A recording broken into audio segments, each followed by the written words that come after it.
कहते हैं रिश्तों को पनपने के लिए उनमें विश्वास और सच्चे जज्बात का होना बहुत ज़रूरी है। यही वो रिश्ते होते हैं जो दुर्भाग्य और दुखों में भी स्थिर रहते हैं और बड़े से बड़े तूफानों में भी संभल जाते हैं। लेकिन जब इन्हीं रिश्तों में ईर्ष्या, स्वार्थ, धोखा और अविश्वास की दीमक लग जाती है तो मजबूत से मजबूत रिश्तों की इमारत भी खोखली हो जाती है, ध्वस्त हो जाती है। क्यों अपने स्वार्थ में लोग इतना बहक जाते हैं कि ना तो उनसे किसी की खुशी देखी जाती है और ना ही किसी के दुख में उनकी आंखें नम होती हैं। क्या किसी को चोट पहुंचाने के लिए लोग इस हद तक जा सकते हैं? आइए देखते हैं एक ऐसा ही संगीन केस जो हमारी सोच पे सवालिया निशान लगाता है।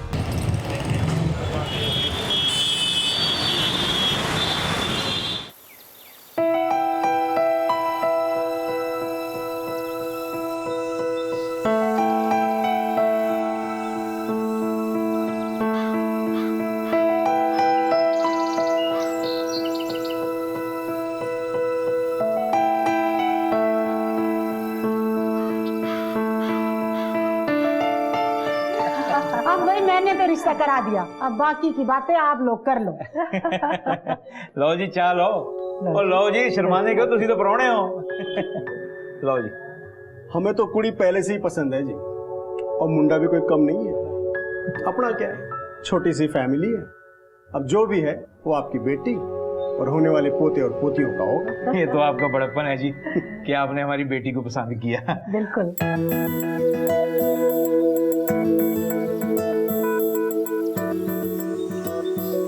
मैं कह रहा था जी, आपके चेहरे पे जो जुल्फें आती है ना, उससे आप और भी सोने लगते हो।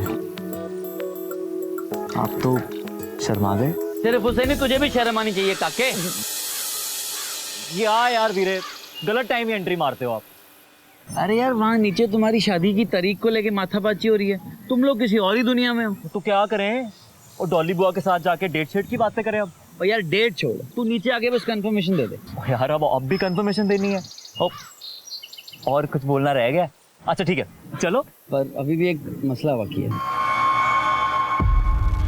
उनकी हो गया यार। की हो गया? पीछे हो यार। मुझे एक बात बताओ, मैं तुम्हें किस नाम से बुलाऊं? परजाई, हरप्रीत या हरप्रीते? अब हरप्रीते में तो इसका कॉपीराइट जो हो गया है। ओ शर्मा गई। मेरी शादी होने वाली थी इससे, पर नहीं हुई। पर कोई नहीं, परजाई तो अपने घर आ रही है ना। यार तू ना अपना भाई है पक्के वाला। आओ यार चलो चलिए।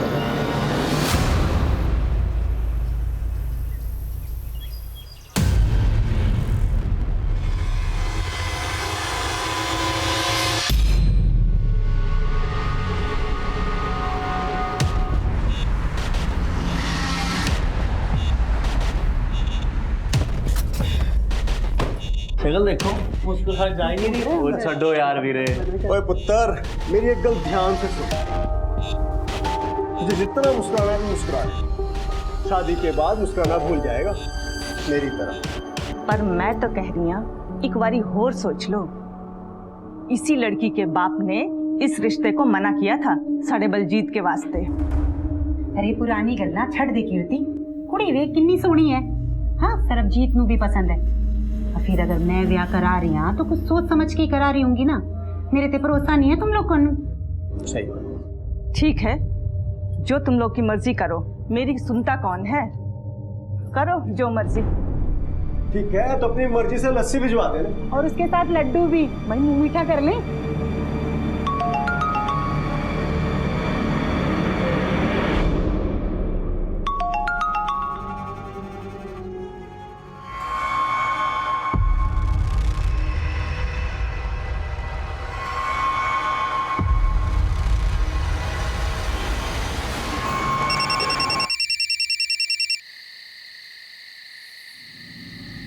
हेलो, रेट कार्ड चाहिए क्या उसका?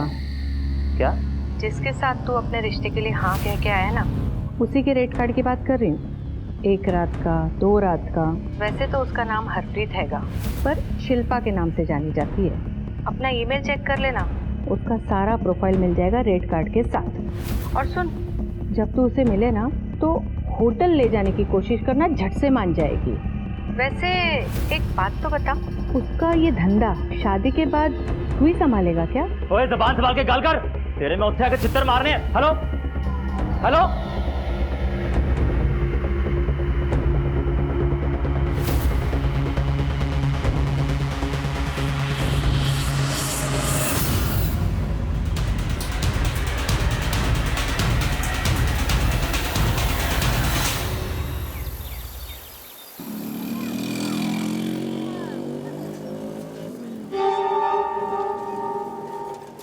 जी आपने गाड़ी क्यों रोक ली?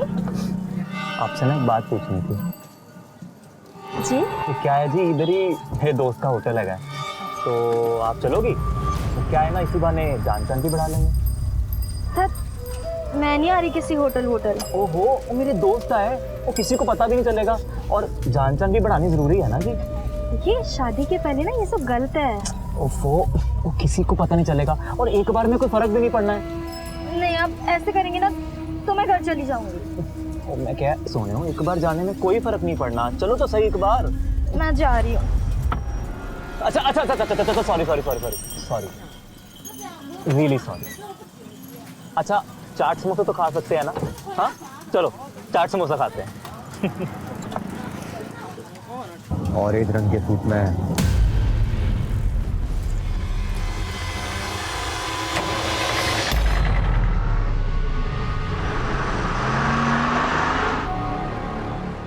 एक बात बोलूं जी? जी बोलो। कोई है जो तुम्हें फजूल में बदनाम करना चाहता है? क्या मतलब? मतलब कल रात ही ना किसी का फोन आया था। जिसके साथ तू अपने रिश्ते के लिए हाँ कह के आया ना, उसी के रेट कार्ड की बात कर रही हूँ।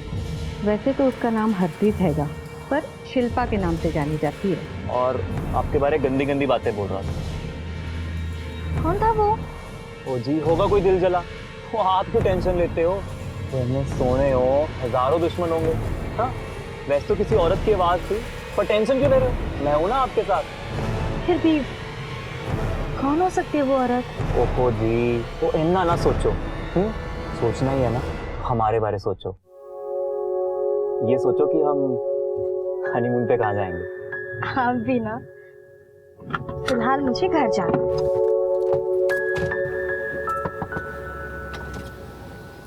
हाँ जी। और हनीमून पे कहाँ जाना है आपको जल्दी बता दो।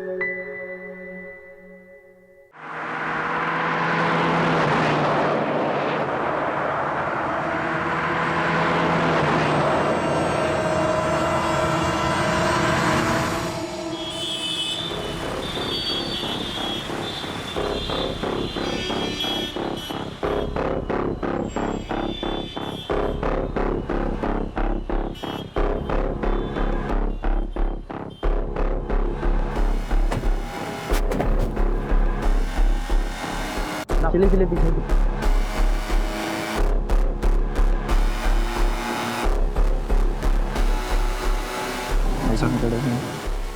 राधिका शर्मा। ट्रक का नंबर देखा था? सर ट्रक इतनी स्पीड से आ रहा था कि अगर एक सेकंड भी और देर हो जाती तो मेरी हरप्रीत उसके नीचे आ जाती।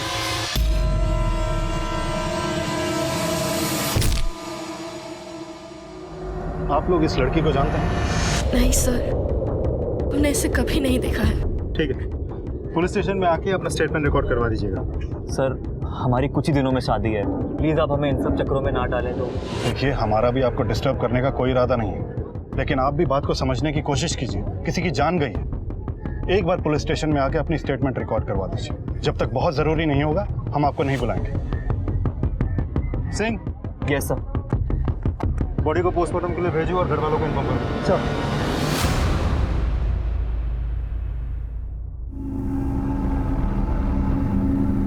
ओ भाई गाड़ी नहीं आई अभी तक तेरी यार। ओ हाँ गाड़ी से याद आई, ओ यार पार्लर में ना गाड़ियां टाइम से पहुंचा देना, लेट मत होना, समझ आई?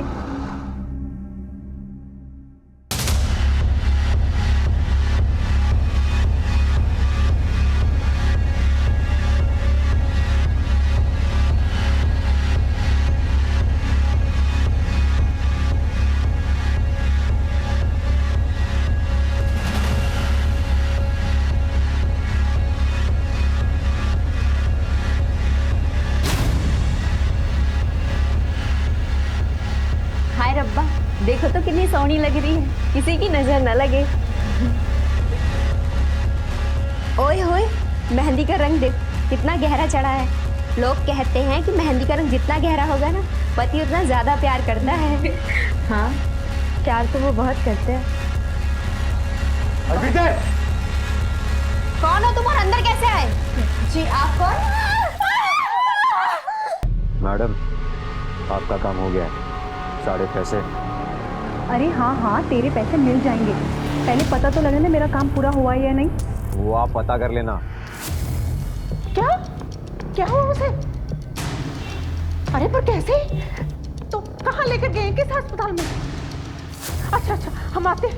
कमल, कमल। जी बीजी आई। छेती नीचे आ। क्या हुआ बीजी, आप परेशान क्यों लग रहे हो? अरे फोन आया है, पार्लर में अपनी हरप्रीत को कुछ हो गया है, उसे अस्पताल लेकर गए। चल कर हुआ क्या बीजी? अरे झाँक के देख।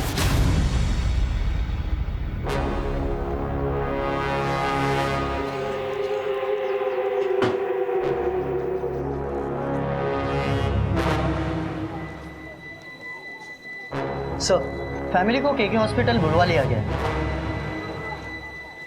ये एसिड इतनी आसानी से अवेलेबल नहीं होता। केमिकल लैब्स और बड़ी बड़ी इंडस्ट्रीज में मिलता है। इसके सैंपल्स लो और लैब में भेजो। सर, जिस लड़की पे एसिड फेंका गया था उसकी हालत बहुत नाजुक है। ये वही लड़की है जो कुछ दिन पहले ट्रक एक्सीडेंट होते होते बची थी। उस वक्त पार्लर में मौजूद कुछ और लोगों पे भी एसिड गिरे थे, बट वो सब खतरे से बाहर थे। सबके घर वालों को इन्फॉर्म कर दिया सर। सारी जगह की तलाशी लो, एक एक चीज टटोलो, शायद हमारे हाथ कुछ लग जाए। सब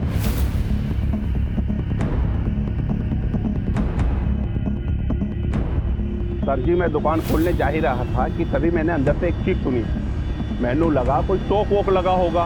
तभी मैंने देखा एक लड़का भागता हुआ दिखाई दिया कि भाग गए थे। आपने वैन का नंबर देखा? नहीं सर, वो कि मैं नंबर नहीं देख पाया। और किसी ने कुछ देखा? नहीं सर, सब कुछ इतना अचानक से हुआ, किसी ने ध्यान नहीं दिया।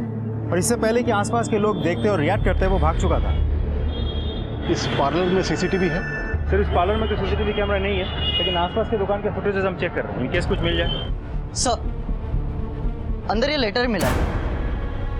जब हमारी शादी हो चुकी थी तो तू किसी और नाल शादी कैसे कर सकती है? जे तू मेरी नहीं हो सकती तो मैं तेनू किसी और की भी होने नहीं दूंगा। मैं तेनू मार के अपनी भी जान ले लूंगा। विशाल घर।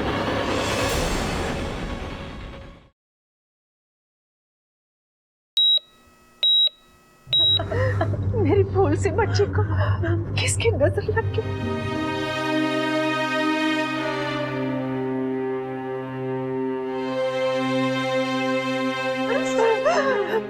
डॉक्टर साहब, डॉक्टर साहब, मेरी बच्ची को बचा लीजिए। उसे कितना दर्द हो रहा होगा। आज तो उसकी शादी है, वो बच्चा है कि ना डॉक्टर साहब? बहन जी, हम पूरी कोशिश कर रहे हैं, भगवान पर भरोसा रखें।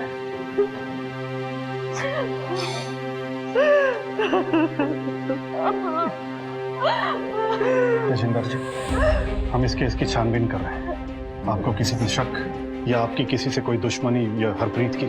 हम बहुत सीधे साधे लोग हैं साहब, हमारी किसी से क्या दुश्मनी हो सकती है? मैं नौकरी पेशे वाला बंदा हूँ, हमारे खानदान में भी किसी से किसी की कोई दुश्मनी नहीं है। कोई लड़का या किसी से कोई चक्कर? हमारी नजर में ऐसा कोई नहीं है।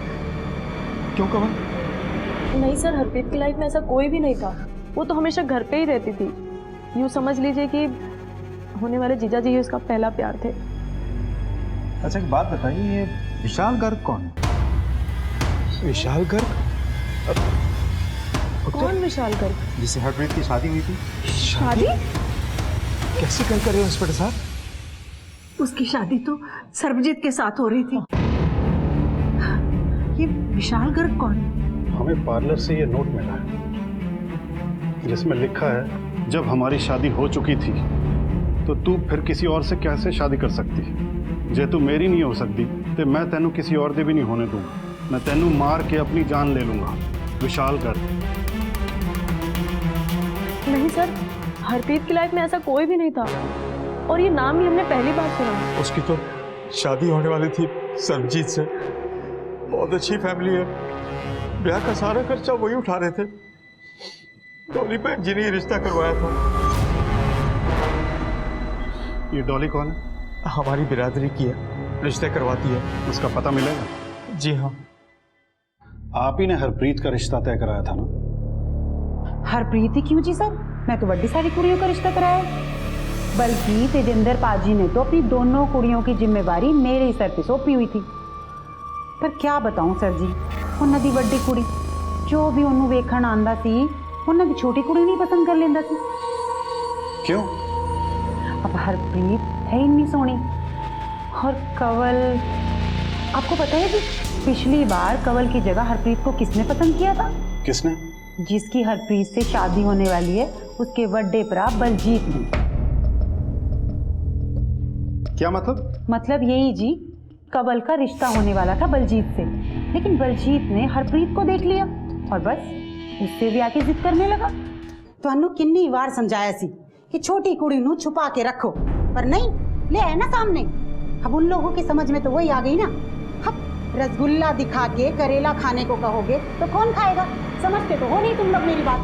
पर अब क्या करें? मेरी मानो तो हरप्रीत का ब्याह करा देते हैं उस घर में, घर भी बड़ा अच्छा है। और बड़ी कुड़ी का क्या है, उसके लिए तो मैं मुंडा ढूंढ ही लूंगी ना। नहीं बहन जी, नहीं, ये नहीं हो सकता। और बड़ी बहन के रहते छोटी का ब्याह कैसे कर सकते हैं? और लोग क्या कहेंगे? ऐसा किया तो कंवल के लिए रिश्ता ढूंढना मुश्किल हो जाएगा। अब सोचते रहो लोगों के बारे में, जो मर्जी करो।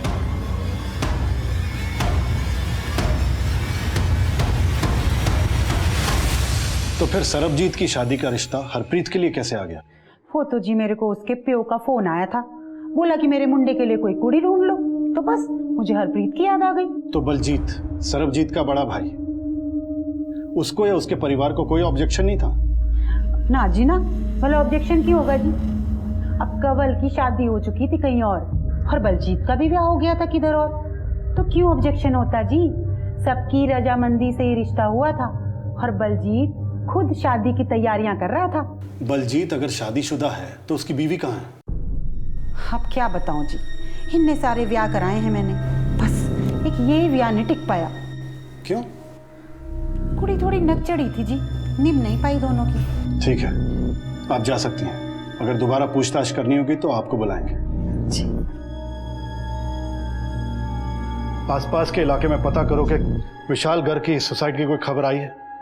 इनफैक्ट सारे सुसाइड डाटा इकट्ठे कर लो। नोट में लिखा है कि मैं अपनी जान दे दूंगा। अगर ये बात सच है तो कहीं तो मिसिंग पर्सन रिपोर्ट या सुसाइड की खबर आई होगी। सर अगर मान भी लें कि कोई दिलजला आशिक नहीं है या किसी के साथ इसकी कोई दुश्मनी भी नहीं है, सर ऐसा भी तो हो सकता है कि ये काम किसी नज़दीकी आदमी ने किया हो। आई मीन ऐसा हो सकता है कि हरप्रीत की खुशी उसे देखी नहीं गई हो और उसने ये कांड कर दिया। ये भी हो सकता है कि हमें गुमराह करने के लिए लेटर पे फर्जी नाम डाला गया। आसपास के लोगों से फैमिली के बारे में पता है सब।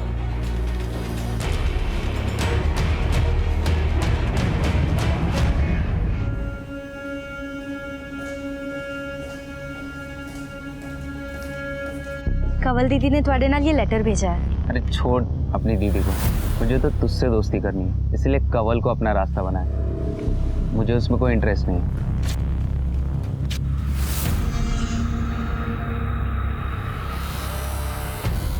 दीदी सुनो, छोड़ मुझे। दीदी मेरी गल तो सुन लो। दीदी दीदी दीदी मैं ऐसा आपके साथ क्यों करूंगी? मैंने आपका लेटर उसे दिया था। आपका लेटर देने के बाद वो अनाप शनाप क्यों कर? तू कभी मेरे साथ अच्छा नहीं कर सकती। दीदी हरप्रीत हरप्रीत दीदी दीदी जल्दी आइए। हरप्रीत हरप्रीत क्यों हुआ? दीदी जल्दी आइए। क्यों हुआ? हरप्रीत सत श्री अकाल भाजी। भी बलजीत की माताजी ने पैसे दिए। बाकी घर वाले कहाँ हैं? सरबजीत नहीं आया? जी वो बाहर गए हैं, आप रख लीजिए। यानी उनमें से कोई भी नहीं आया? किसी ने ये जानने की कोशिश नहीं की कि हरप्रीत जिंदा भी है या मर गई, या मरने वाली है? और ये क्या, पैसे भिजवा दे भीख में?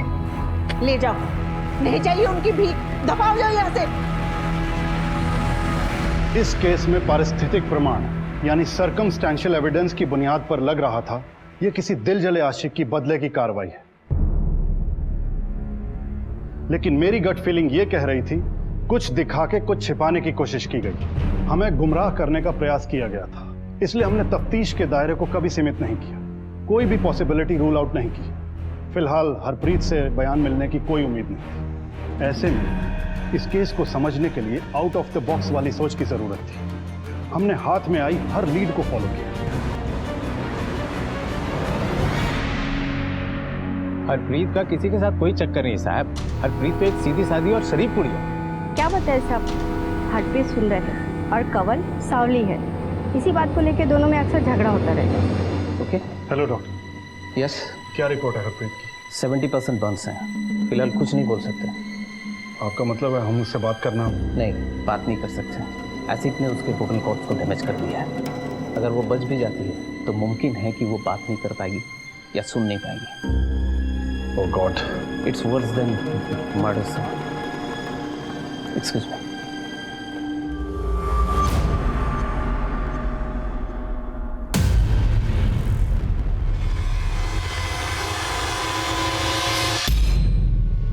हम ये जानना चाहते हैं कि हाल फिलहाल में कोई हरप्रीत के लिए रिश्ता आया था? किसी से कोई दुश्मनी या कोई अपना जो इस रिश्ते के खिलाफ था? कोई मिलने आया था या किसी ने कुछ कहा था? जी नहीं, कोई रिश्ता नहीं आया था और कोई मिलने भी नहीं आया था। पर हाँ, अब एक फोन आया था। हेलो। सुना है आपकी बेटी की शादी सरबजीत से होने वाली है। हाँ जी, कौन बोल रहे हैं? मैंने तो सिर्फ इतना बताने के लिए फोन किया था कि जिस लड़के के साथ आपकी बेटी की शादी तय हुई है उसके कैरेक्टर के बारे में आपको कुछ पता है भी या नहीं? अरे एक नंबर का लड़कीबाज है, गंदी गंदी गलियों में घूमता है रात भर। वैसे तो डॉली बहन जी ने जांच पड़ताल करके देख परख के ये रिश्ता किया था। हमने सोचा कोई मारे जलन के हमें भड़का रहा है तो हमने उस फोन की तरफ ध्यान नहीं दिया। कौन हो सकता है? हम क्या जाने साहब, पता नहीं किसकी नजर लग गई।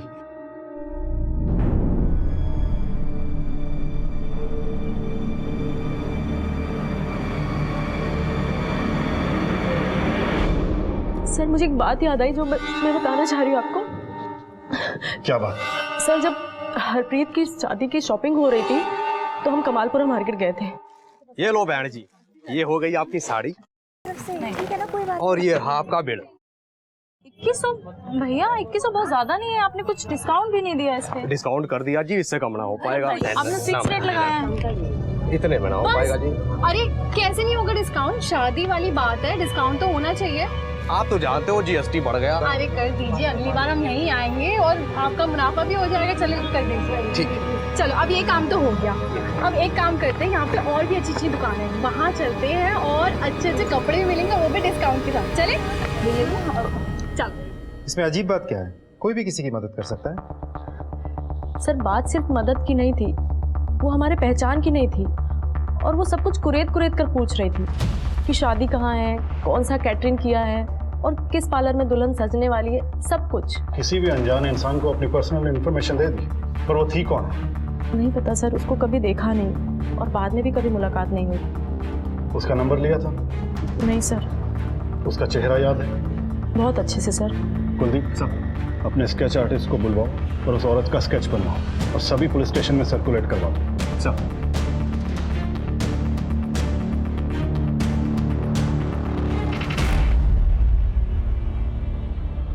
उस औरत ने इन लड़कियों से सारी अहम इंफॉर्मेशन निकाल ली। वो हमारे पहचान की नहीं थी और वो सब कुछ कुरेद कर पूछ रही थी।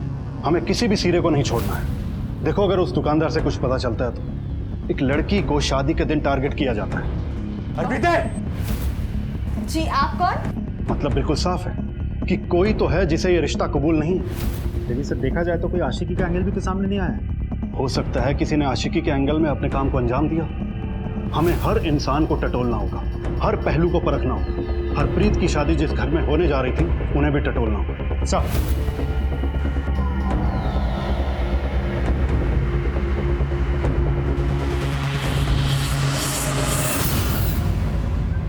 सिंह साहब है घर पे? हाँ जी सर है, आइए।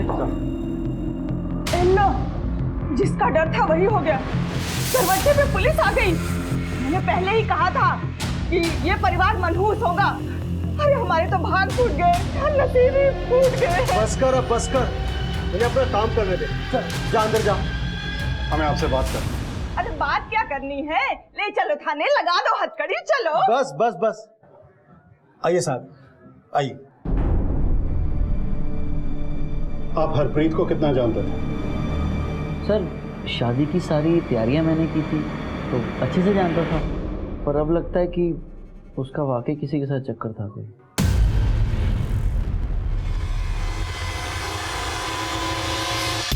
क्या मतलब?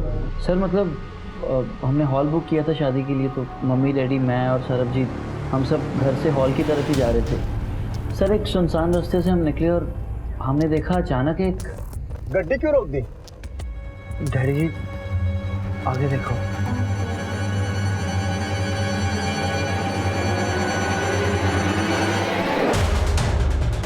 वो चल यार, कुछ आ यार गड्डी।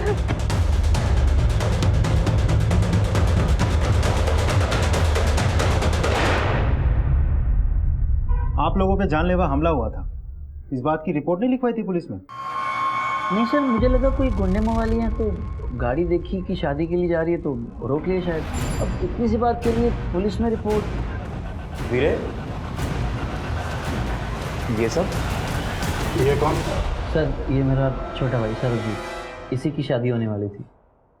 आप हरप्रीत को कितना जानते थे? जी मेरे होने वाली वाइफ थी वो तो हम सब भी जानते हैं, और उसके बारे में क्या जानते थे? मैं समझा नहीं, आप जानना क्या चाहते हैं? प्यार करते थे उससे? जी 4-5 बार मिले थे, तो इतने में प्यार तो नहीं हो सकता। तो फिर किससे प्यार करते थे? मालिनी से?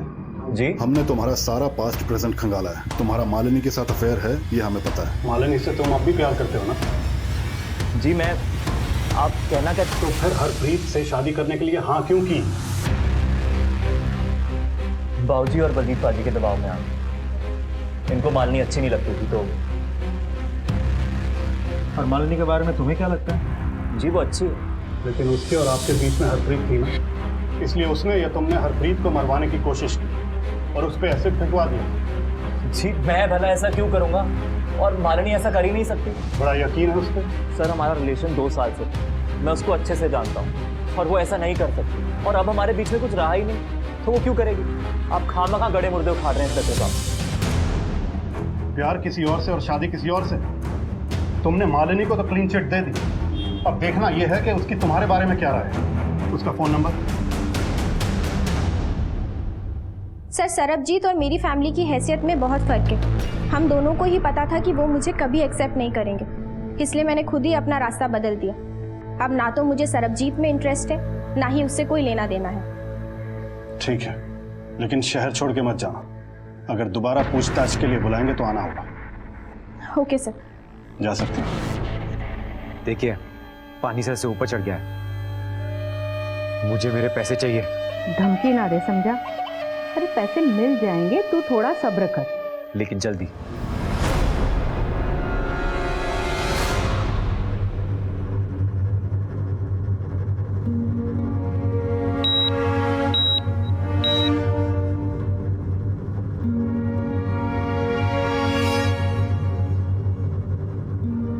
हरियर सब अरेंज कीजिए। डॉक्टर साहब प्लीज।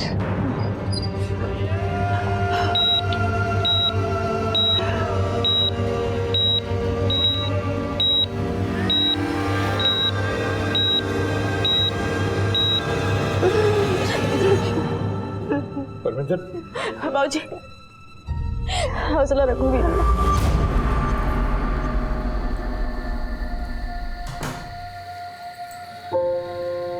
बीजी,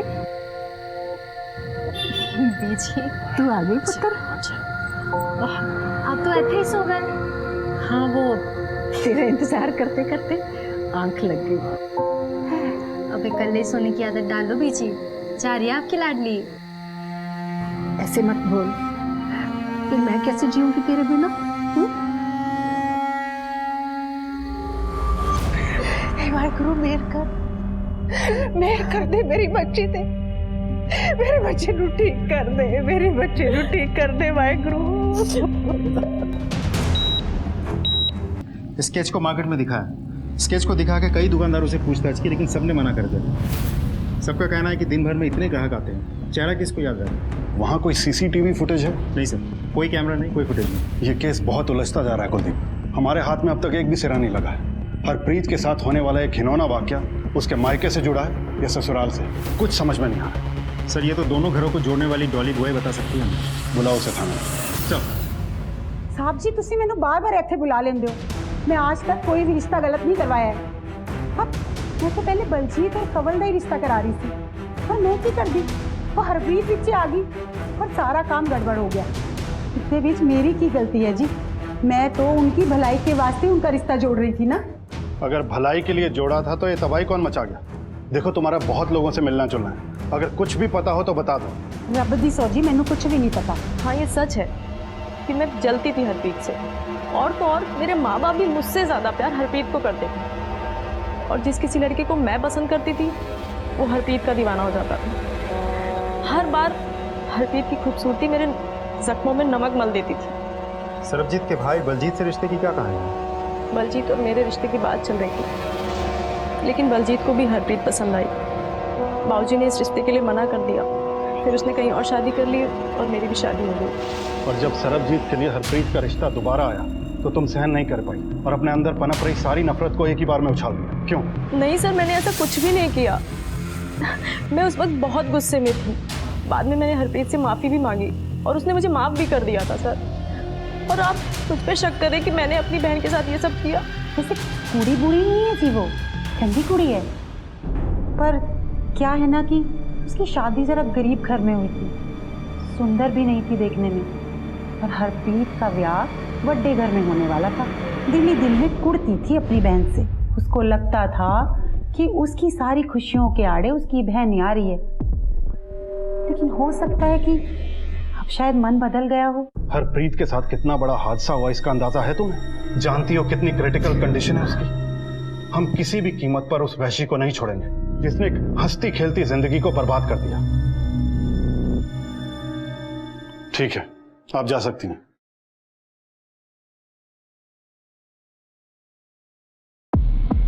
सर किसी का मोटिव ही समझ में नहीं आ रहा।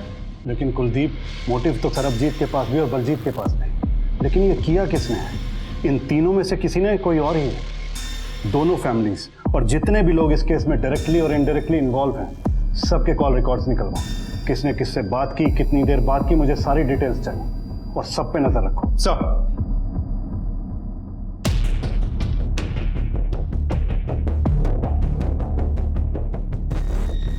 दोनों ही परिवारों की तकरीबन पूरी जानकारी हमें मिल चुकी थी, ऐसा हमारा मानना था।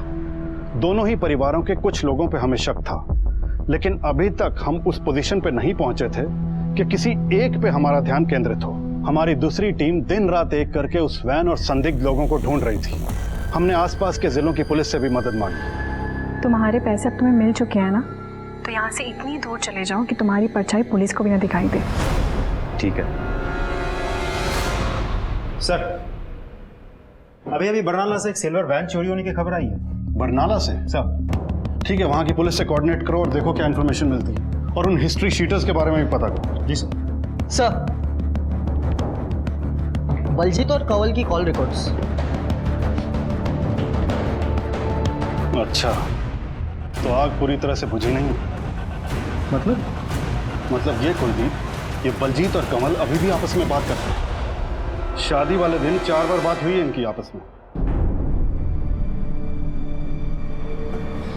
ठीक हो जाएगा। कहते हैं कि मंदिर, मस्जिद, गिरजाघर, गुरुद्वारों में इतनी तड़प कर दुआएं नहीं मांगी जाती जितनी अस्पतालों में मांगी जाती है। फिर हमारी दुआएं रब क्यों नहीं सुन रहा? शांत हो जाओ दीदी, वाहेगुरु हमारी जरूर सुनेंगे। हरप्रीत एकदम ठीक हो जाएगी। पीछे डॉक्टर साहब, डॉक्टर साहब, हरप्रीत कैसी है? I am extremely sorry.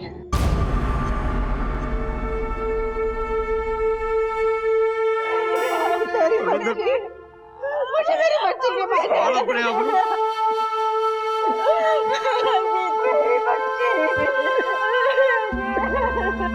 अब कौन तुझे बनाएगा? किसके साथ रूठेगी?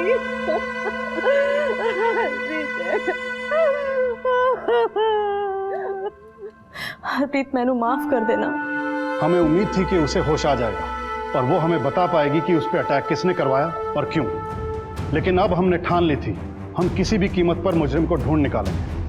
हम और हमारी टीम दिन रात इन्वेस्टिगेशन में जुट गए। सर, मैं मानता हूँ कि मैंने कंवल को काफ़ी सारे फ़ोन किए, क्योंकि शादी की सारी तैयारियाँ, सारे अरेंजमेंट्स मैं ही कर रहा था। और हरप्रीत कितने बजे पार्लर जाएगी, कैसे जाएगी, उसे कौन सी गाड़ी लेने आएगी, ये सब मैं ही डिसाइड कर रहा था। मगर 4 कॉल्स करने की क्या ज़रूरत आन पड़ी थी? सर, बिकॉज पहले कंवल पार्लर जाने के लिए तैयार थी, फिर उसने बोला कि वो नहीं जाएगी। मुझे नहीं जाना, मेरी इच्छा नहीं है। ये सारी तैयारियां, रस्में, कपड़े, पार्लर, ये सब चीज़ मेरे लिए भी तो हो सकता था ना, लेकिन तुमने शादी से मना कर दिया। कहाँ वो सब पुरानी बातें हैं, उन सबको क्यों दोहरा रहे हो? अभी मेरे भाई और तुम्हारी बहन की शादी हो रही है। और वो हमेशा खुशी खुशी ज़िंदगी गुजारेंगे और मैं लोअर मिडिल क्लास। मैंने कह दिया मुझे नहीं जाना है। सर मैंने उसको समझाने की बहुत कोशिश की पर वो मानी ही नहीं। आप ही ने हरप्रीत के लिए गाड़ी भेजी थी ना? जी सर। कौन सी गाड़ी? Silver van? जी नहीं, वो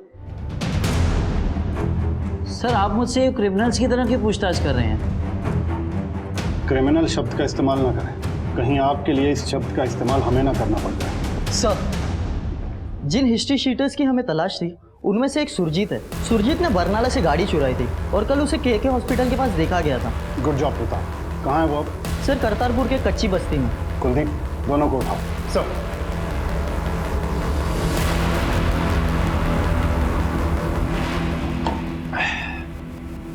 पवन, जितना जल्दी हो सके ना अपने घर से निकलना पड़ेगा। पुलिस, भाग भाग। ए, रुक। ए, रुक। ए, रुक। मैं नहीं, कुछ नहीं, मत मारो सब, चल। एक लड़की का कत्ल हुआ है, या तो सीधे सीधे बता दे, वरना इतना मारूंगा ना, ना तो ठीक से बैठ पाएगा और ना ठीक से खड़ा हो पाएगा, समझा? सब बताता हूँ। मुझे फोन आया था, एक औरत थी साहब, उसने बोला एसिड फेंकने के लिए उस लड़की पे। किस नंबर से फोन आया था? किस नंबर से फोन आया था? उसका नंबर मेरे मोबाइल में है। कुलदीप सर, इससे नंबर लो और अपने डाटा में चेक करो सर, और अच्छे से सेवा करो इसकी। सर नहीं नहीं सर, ये नंबर तो बलजीत के नाम पे रजिस्टर्ड है। तेरे इस नंबर से हत्यारों को फोन किया गया था, अब सच बता दे क्यों फोन किया था?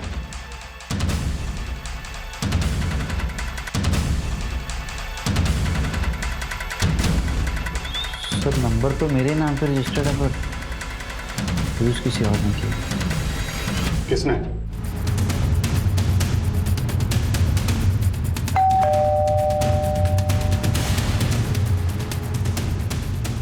गुरमीत। जी बोलिए। कौन है पुत्र? बेबे पुलिस। नवजोत चड्ढा, हरप्रीत पर एसिड फेंकने की साजिश और उसकी मौत के जुर्म में आप दोनों को गिरफ्तार किया जाता है।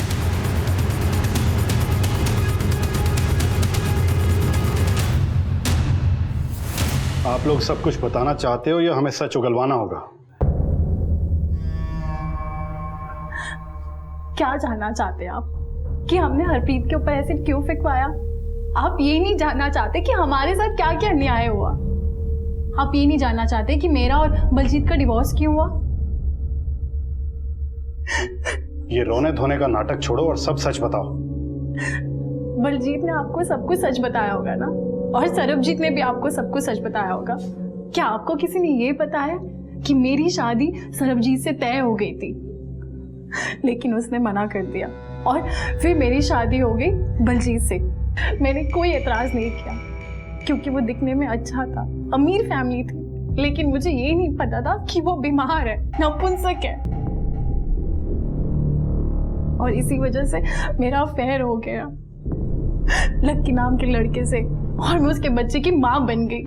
और अपना ये पाप छुपाने के लिए मैं IVF के लिए गई और मैंने बलजीत को झूठ बोला कि ये उसका बच्चा है, और उसने सच भी मान लिया इस बात को। फिर पता नहीं वो मेरे घर कैसे आ धमका। तुम्हें डिवोर्स चाहिए ना, भाड़ में जा, बच्चे को तो मैं लेके ही जाऊंगा। ये तुम्हारा बच्चा नहीं है। और वो IVF? वो सब झूठ था। जब वो IVF के लिए गए थे तब मैं ऑलरेडी प्रेग्नेंट थी और वो बच्चा लक्की का था, तुम्हारा नहीं, समझे? पर तब मैं श्योर नहीं थी कि लक्की उसे एक्सेप्ट करेगा या नहीं, पर अब लक्की तैयार हो गई तो मुझे तुम्हारी कोई जरूरत नहीं, निकल जाओ यहाँ से। और उसके बाद हमारा डिवोर्स हो गया और फिर लक्की ने भी मुझे छोड़ दिया। वो अपनी बीवी के पास चला गया लंदन, लेकिन वहाँ से मुझे खर्चा भेजता रहा। फिर एक दिन मैंने बलजीत की आईडी चेक की और जो मैंने ही बनाई थी, उसका पासवर्ड मैंने बनाया था। मैंने चेक किया कि सरबजीत की शादी होने जा रही है। मैंने रेगुलरली ईमेल चेक करना शुरू किया। उनके घर पे आती खुशी मुझसे बर्दाश्त नहीं हो रही थी। पहले ऐसे इंसान से शादी करती जो नपुंसक था, और फिर मैं ऐसे इंसान के बच्चे की माँ बन गई जिसने मुझे नकेल बना के रख दिया था। और ये सब में वो भी इंसान था जिससे मैं शादी करना चाहती थी। उसकी शादी हो रही थी और मुझसे ये सब बर्दाश्त नहीं हो रहा था। और फिर मैंने ये बात अपनी माँ को बताया। उनसे मेरा ये दर्द बर्दाश्त नहीं हुआ और फिर मैंने और मेरी माँ ने एक खेल रचा। हेलो, रेट कार्ड चाहिए क्या उसका? क्या? जिसके साथ तूने अपने रिश्ते के लिए हाँ कहा है ना, उसी के रेट कार्ड की बात कर रही हूँ। 1 रात का, 2 रात का। तुम्हारा ईमेल चेक कर लो, सब पता चल जाएगा। सरबजीत जब शादी से पीछे नहीं हटा तो हरप्रीत के घर पे मैंने फोन किया। हेलो, सुना है आपकी बेटी की शादी सरबजीत से होने वाली है। हाँ जी, कौन बोल रहे हैं? वेल विशरी समझे। मैंने तो सिर्फ इतना बताने के लिए फोन किया था कि जिस लड़के के साथ आपकी बेटी की शादी तय हुई है, उसके कैरेक्टर के बारे में आपको कुछ पता है भी या नहीं? अरे 1 नंबर का लड़कीबाज है, गंदी गंदी गलियों में घूमता है रात भर। उन्होंने सब नजरअंदाज किया। ट्रक से कुचलवाने की कोशिश की तो दूसरी उड़ गई और ये बच गई।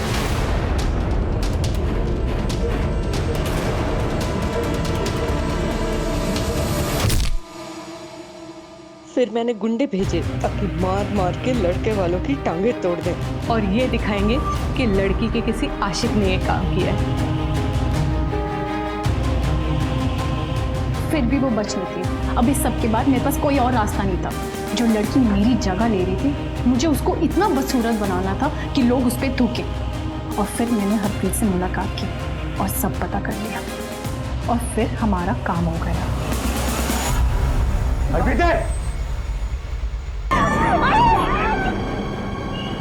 हेलो मैडम, आपका काम हो गया है। साढ़े पैसे। अरे हाँ हाँ, तेरे पैसे मिल जाएंगे। पहले पता तो लगे ना मेरा काम पूरा हुआ या नहीं। मेरे साथ जो नाइंसाफी हुई थी, मुझे उसका बदला लेना था, सो मैंने ले लिया।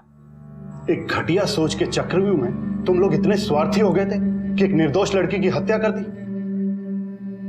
तुम्हारे इस जुर्म के लिए तो फांसी की सजा भी छोटी है।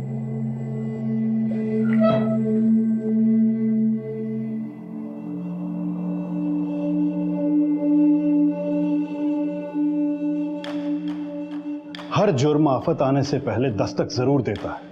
हमें बस अपने आसपास की घटनाओं पर पूरा ध्यान रखना चाहिए।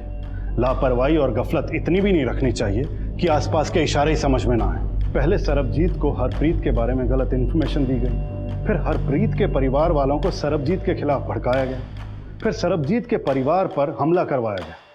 हरप्रीत को लॉरी से कुचलने की साजिश की गई और दोनों ही परिवार गफलत में डूबे रहे और अंजाम एक निर्दोष लड़की ने सिसक सिसक के दम तोड़ दिया। अपने ईमेल अकाउंट के एक्सेस को सरबजीत और बलजीत ने इग्नोर ना किया होता, कमल और हरप्रीत ने अनजान गुरमीत को अपनी सारी इंफॉर्मेशन ना दी होती, रिश्ता तोड़वाने वाले फोन कॉल्स को इग्नोर ना किया होता, पुलिस की मदद ली होती, तो ये जुर्म टल सकता था। आप सबसे गुजारिश है कि अगर कोई भी अजीब बात हो तो उसे इग्नोर ना करें, उसकी तह तक पहुंचने की कोशिश करें ताकि आने वाली आफत से बच सकें या वक्त रहते संभल सकें, क्योंकि दस्तक पर संभल जाने से बड़ा नुकसान टल सकता है। देखते रहिए क्राइम पेट्रोल दस्तक। मकसद बताना नहीं, बचाना है। जय हिंद।